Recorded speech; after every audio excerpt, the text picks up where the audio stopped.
Hendrick Motorsports was hit big time with an L2 penalty after their hood louvers were confiscated and found to not be up to spec. And all of the drivers lost 50 points and $100,000, the biggest penalty dealt to a single team since Michael Waltrip Racing was assassinated after Spingate. This will be discussed later in the video, and I have my own take on it. But with that, Chevy's stranglehold on the 2023 season has finally been broken as a Ford won this race at Atlanta Motor Speedway. But was it worth it? Rise, rise, pick up your weapon and face it.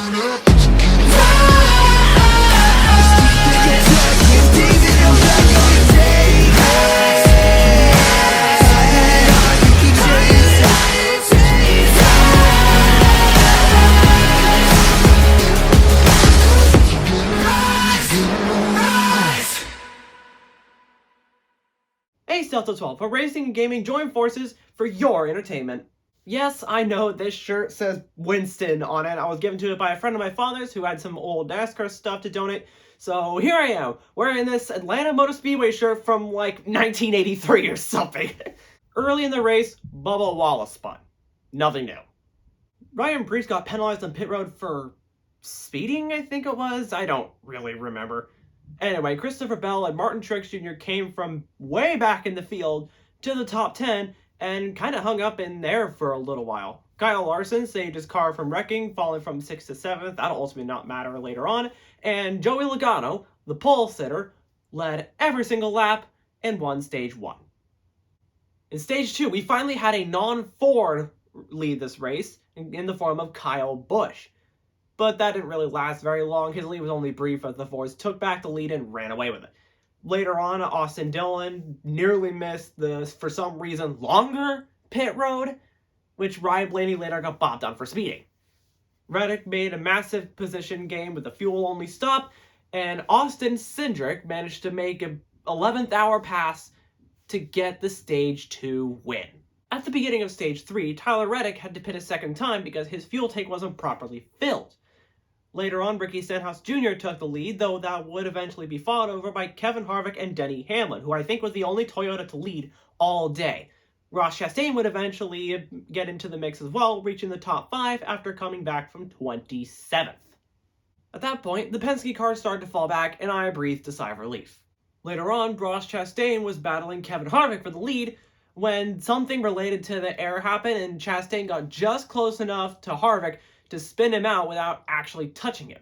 This ended up causing a caution, which ended up turning into the big one, basically. Notable drivers involved were Kyle Busch, William Byron, and Josh Berry. During the pit road cycle right afterwards, Denny Hamlin accidentally hit Ty Dillon on pit road. Though nothing major happened from it, and we instead focused on pit road being so clogged up that Ross Chastain had to basically recreate the pass in the grass that Dale Earnhardt made famous, among other things, and just to make it out of there. Surprisingly, he wasn't penalized for that. Remember when I said that Larson's save back in Stage 2 was not going to matter later on? Well, Eric Almirola blew a tire and demolished Larson's car, and ending both their days. Then the Penske drivers came back to the front. Brad Keselowski held the lead, but was forced to battle with Joey Logano for a said lead. Joey Logano took the lead with about 30 laps to go, and I correctly predicted that he would run away with the lead and win the race. Piece of shit. Why is he even here? Brad Keselowski was forced to settle for a second. Christopher Bell and Tyler Reddick got top 5s, and Corey LaJoie held it in there at the end of the race, just like last time we were here, only this time he didn't wreck. He got a 4th place finish. He's gonna get a win one of these days, I know it. Back to the thing I mentioned at the beginning of the video, Hendrick Motorsports was handed an L2 penalty for modified hood louvers on all 4 of their cars. Additionally, Kaulig Racing was slapped with kind of the same penalty for Justin Haley's car after a hood louver was confiscated there too. Basically, they weren't the same as the ones everyone else was using, so clearly they modified the parts. It was obvious. NASCAR even said so themselves. Kaulig Racing says only 1 of their hood louvers was confiscated. What? This potentially changes everything. Normally, I just take the penalty here at face value, but if the parts were modified, then AJ Allmendinger's number 16 car would have also been penalized. But it wasn't. When Colin Racing made their appeal to the penalty alongside Hendrick Motorsports, they specifically said that only one of their louvers was confiscated and stood alongside HMS's claim that the louvers were delivered that way, rather than the teams modifying them themselves. Ultimately, I don't think this is going to go anywhere, really, and the penalty will still stand, but if you ask me, Hendrick and Colleague are innocent. Sure, all the evidence would normally point to the louvers being modified, but if not all of Colleague's louvers were confiscated, that means not all of them were up to spec. Unless they decided to not modify all the louvers, which wouldn't make any sense at all, the only conclusion to possibly come to is that the parts were being made in the shops, not the shops, what am I? Manufacturers, that's the word I'm looking for. The parts are being made by the manufacturers inconsistently. With this, NASCAR's claim that the modifications were obvious feels more like they're trying to cover up the manufacturer's tracks and instead force the blame onto Hendrick and Colleague.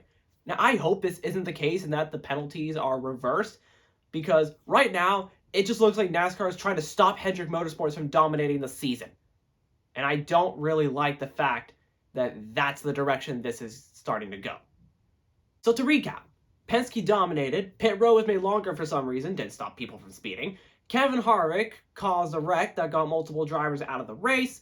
A non-Chevy won today, and Corey LaJoie pulled a rabbit out of his hat and proved he's competent at super speedways by getting a top 5 finish.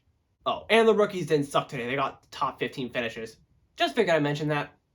And so that is going to do it for this week's review of the Ambetter Health 400 at Atlanta Motor Speedway. If you guys like this video, then leave a like on it. And if you want to see more content like this, as well as gaming content whenever I can find it, then why not hit subscribe? Make sure your notifications are turned on so that when I upload next, you won't miss it. Take care, y'all. Ace Delta 12 out.